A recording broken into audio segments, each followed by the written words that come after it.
Insyaallah kita akan membahas pertanyaan masih seputar wudhu.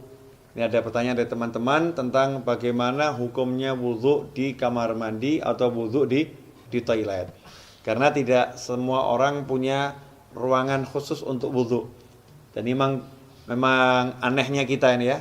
Kita ini kalau bangun rumah ada ruangan untuk mandi, ada ruangan untuk masak, ada ruangan untuk tidur, ada ruangan untuk ngopi. Tapi untuk ibadah yang paling penting sholat, musola enggak ada. Kemudian fasilitas untuk sholat, wudhu juga tidak disediakan khusus. Ini kita kelemahannya.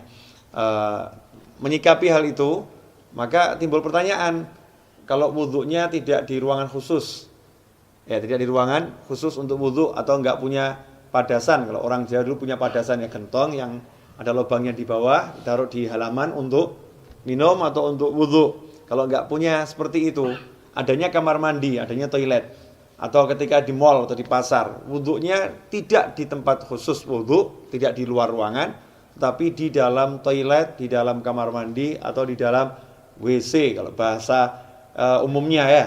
Kira-kira seperti apa? Sah enggak wudhunya? Kalau ditanya wudhunya sah atau tidak, maka wudhunya sah kalau memang syarat-syarat sahnya wudhu dipenuhi, kemudian hal-hal yang membatalkan wudhu tidak dilakukan, wudhunya sah-sah saja. Tetapi timbul masalah, orang wudhu itu ada sunnah-sunnah dan ada adab. Di antara sunnah-sunnahnya adalah membaca Bismillahirrahmanirrahim di awal wudhu seperti yang sudah dijelaskan. Kemudian nanti ada doa setelah wudhu. Dan ada adab-adab yang diajarkan oleh para ulama. Ada ulama-ulama yang menyusun doa-doa ketika basuh wajah, doa ketika berkumur, doa ketika membasuh tangan, doa ketika membasuh kaki, seperti yang dijelaskan oleh Imam Ghazali dalam kitabnya Bidayatul Hidayah. Jadi memang doa-doa itu tidak diajarkan Rasulullah SAW, tapi orang diajarkan untuk berdoa kapanpun ya. Apalagi kalau doa ini dari para ulama.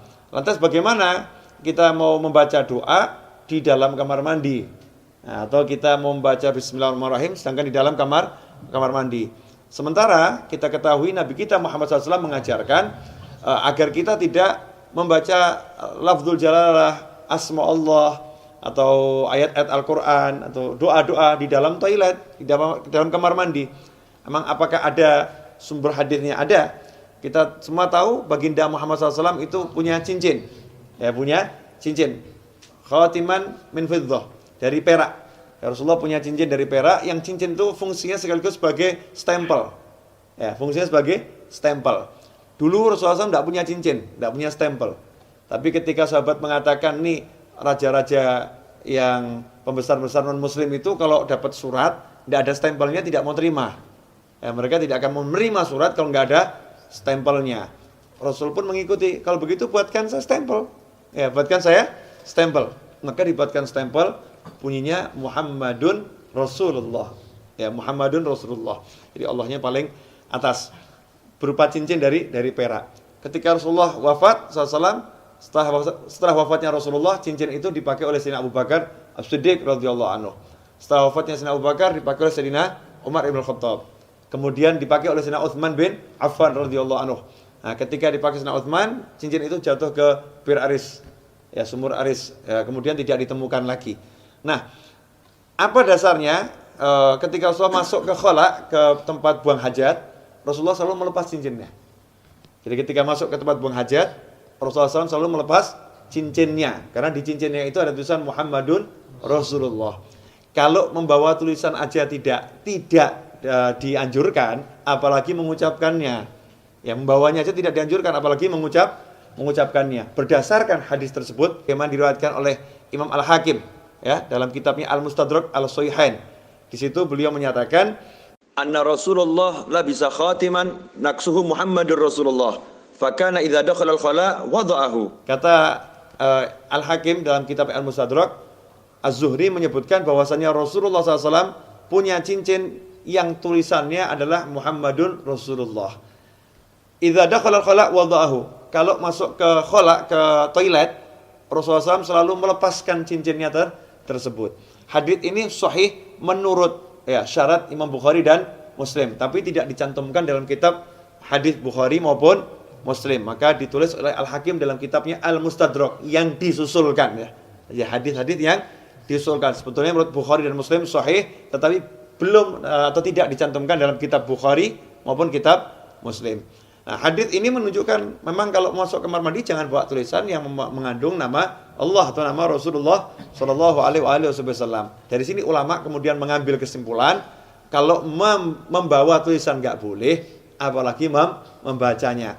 Bukan haram ya, tidak boleh dalam arti tidak beradab atau kurang sopan. Karena itu seyukyanya jangan berwudu di toilet, seyukyanya. Cari tempat wudu yang memang betul-betul untuk wudu. Kalau tidak adanya toilet, barulah silahkan wudu di toilet atau di kamar mandi atau di WC. Tapi kalau wudu di kamar mandi, toilet atau WC, jaga adabnya. Apa adabnya itu? Ya satu, jangan membaca asma Allah. Cukup dibaca di dalam hati. Lantas bagaimana dengan doa setelah wudu? Ya doanya dibaca di luar kamar mandi. Jadi selesai wudu langsung keluar baca doa setelah wudu. Atau bismillahnya dibaca di luar dulu. Bismillahirrahmanirrahim, masuk langsung wudu juga. Nah, dengan begitu maka sunnahnya tidak hilang, tetap bisa melaksanakan sunnah-sunnah yang dianjarkan oleh Nabi Muhammad Sallallahu Alaihi Wasallam. Insyaallah sedikit ini barokah dan jangan kemudian jadi jalan justru. Oh berarti wudu di toilet gak apa-apa. Oke deh, kita wudunya di toilet aja ya. Jangan seperti itu.